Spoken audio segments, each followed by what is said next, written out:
ಈ ಪ್ರಕರಣಕ್ಕೆ ಸಂಬಂಧಪಟ್ಟಂತೆ ಈ ಬಗ್ಗೆ ಮಾತನಾಡೋಕೆ ನಮಗೂ ಮುಜುಗರ ಆಗುತ್ತೆ ಅಂತ ಮಂಡ್ಯದಲ್ಲಿ ಸಚಿವ ಚಲುವರಾಯಸ್ವಾಮಿ ಹೇಳಿಕೆ ಕೊಟ್ಟಿದ್ದಾರೆ.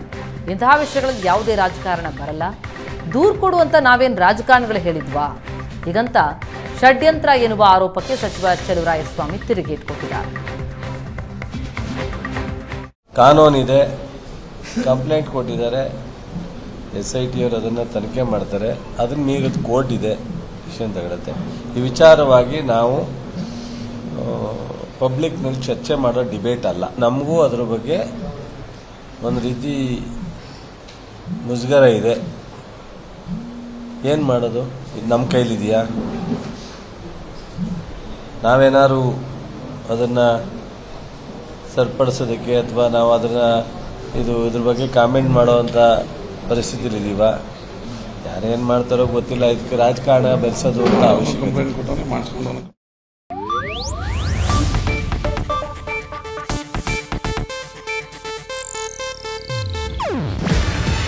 ಇದು ಏಷ್ಯಾನೆಟ್ ನ್ಯೂಸ್ ನೆಟ್ವರ್ಕ್ ಪ್ರಸ್ತುತಿ.